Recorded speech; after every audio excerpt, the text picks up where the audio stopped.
Hello, everyone. Welcome back once again. It's the eighth round of the TATA Steel Masters 2023 in Reykjavik, Netherlands. And one of the highlights of the eighth round is Magnus Carlsen's win against Fabiano Caruana, his previous challenger to the World Championship. Magnus winning back-to-back. Right, imagine Magnus in round 4 and 5, back-to-back losses, yeah. He drew round 6 and back-to-back wins 7 and 8, and that shows his character, yeah, his mental strength. Yeah, and of course, that's why he's a world champion. And let's see this game by Magnus, and this was domination by the king. Okay, Caruana started with e4. Magnus with e5, knight f3, knight into c6, bishop b5, a6. We have the Roy Lopez, bishop a4, knight f6, cancels. Magnus didn't want to go to the Berlin defense, or maybe the open.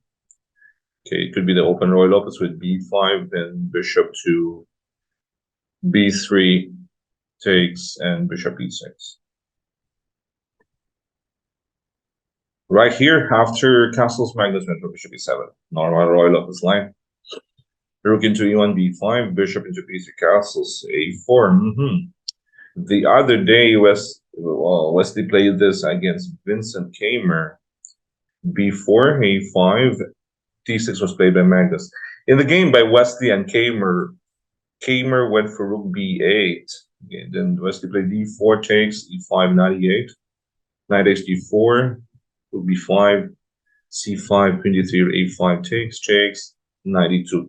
Okay, black or Kamer was one pawn up in that game, but Wesley was able to squeeze out a win with his piece activity. And look at this black rook, knight, bishop. I guess Magnus didn't like this position, so he went for d6 this time.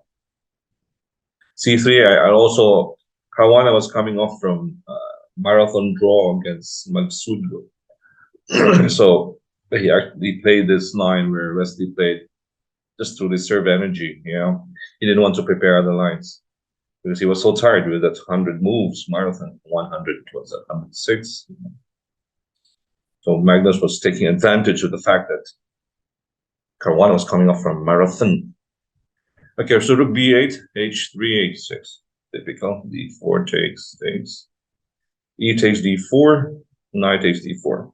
Now, if we capture with the pawn here, I guess Magnus would go for d5 and knight e4. We have an outpost of e4. And this should be fine for black. So Caruana didn't want that one. So knight takes d4, bishop d7, normal developing move. Bishop f4, knight e5. Okay, the first mistake may be this knight a3. I don't like this knight a3. Knight on the ring, yeah. I don't like this knight move. Probably if you want to go for f4 and e5, then maybe just go bishop h2, I guess. If Magnus plays c5, for example, then this will take, and queen c7, bishop c4. Then put this knight on d2. Yeah? This is a much better version of the game. This is a centralized knight. You can put the knight on f1. We have this threat on, okay, queen c2 first, knight e3, knight e5, or knight f5. But not on a3. Okay, Magnus sends it to rook e8 because White was trying to go for knight c4 here. Rook e8, protection on e5. Bishop g3, bishop f8. Magnus anticipates f4, knight c6, e5. Takes and takes, knight takes d4, takes d4. And Magnus found a beautiful move. Bishop c6. This is just so good. Yeah. That's why he's a world champion. What a move. Okay, probably Caruana missed this move. Okay, let's take a look at this. The knight is hanging. Now, if you take the knight, for example, Magnus has this beautiful sequence with rook takes e1, takes on b3, and queen takes d4. Now it's double attack on the king and the rook. Yeah, two bishops, pawns, active bishops, game over. And Caruana here after bishop c6, he blinked and he just blundered on the spot. Bishop c2 is the losing move. Queen d3 was just fine, and Actually, here, black has to be careful with queen d3. For example, if you play bishop d5, white wins with bishop c2, and you have to be careful. And if you go knight to d5, white has the pressure with rook f1, yes. It's still fine. But then again, maybe he wasn't expecting bishop c6, and Magnus played it on the board. And that psychology, the psychological effect of bishop c6. It's too much for Caruana, I guess. Where he played bishop c2. It's a bad reaction to that move. Well, he moved away from that pressure in f7, and that was his only counter play in the position. And Magnus found the rook, queen d5. Not only this queen d5 threatening mate on g2, but the continuation, this rook b4. Oh, amazing. And that knight is hanging still. Okay, let's take a look at that takes. If you take on f6, rook takes d4 comes into play. Yes. Where's the queen going? Let's say queen goes back to queen to f1. Yeah. But rook takes e2, queen e2, rook d2. Whew, with that pressure on g2. Too much to handle for white.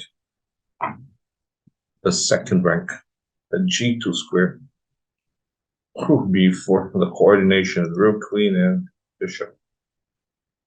And here Caruana went for king h2. I don't know how to defend. You cannot even play rook d2 because crashing also rook takes d4. You cannot take the rook. Yeah, it's going to be made on g2. What else can you do? Okay, king h2. Rook takes d4, queen b1. Here Magnus playing the Magnus type of game with knight e4. But here's a fun variation in this game with rook d2, for example. Let's say just say bishop b3, and you have queen takes g2, takes on g2, rook takes g3, windmill, rook a2. I like this move, rook a2, and you play like the Donald Byrne against Fischer, right? Checkmate to bishop hoops in there. That would be nice.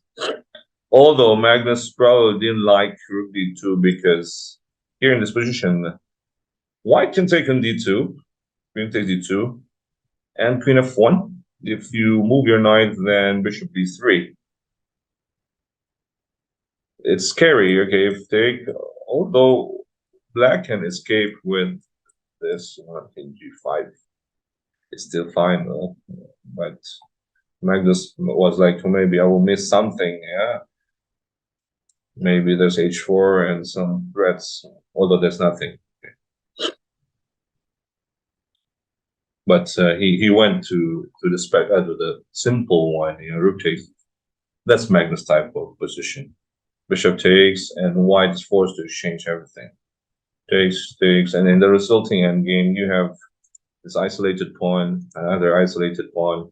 Black has the two bishops. That's more than enough to win an extra pawn in c7. All right. Caruana went for knight c4, rook b8, threatens rook b5 to the pawn, to this pawn. Right here. So rook b5 after e6 just takes, of course, rook c7, rook c5, the pin to the rook, attacking the bishop. Bishop f4, bishop d5.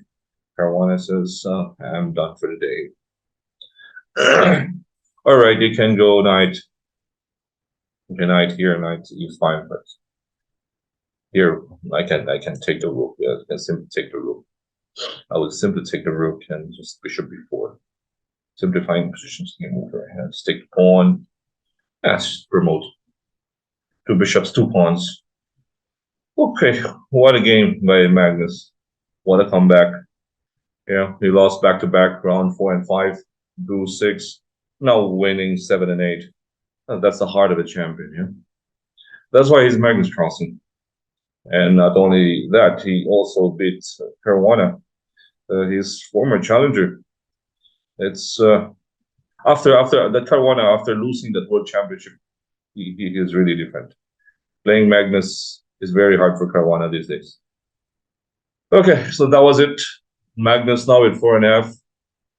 The same score with his victim, Fabiano. And Noderbeck continues to lead with 6 out of 8. Tomorrow will be a rest day. Okay, and Noderbeck still leads with a point. next to Nuremberg's Giri and Wesley. Now Magnus is on fourth place. Imagine that. So that was it. Okay, if Magnus wins the next few rounds, he could still win the championship. But Nuremberg is ahead by a point, so it's going to be an exciting finish. We still have 5 more games. 5 more games before the tournament ends. All right, so that was it. We will continue our coverage of the TATA Steel Masters 2023 in the days to come. This is Coach Oliver again. Thanks for subscribing, and thank you for your support on our channel, Charts Masters and Charts Masters Entertainment on Facebook and YouTube. You stay safe, everyone, and have a good day.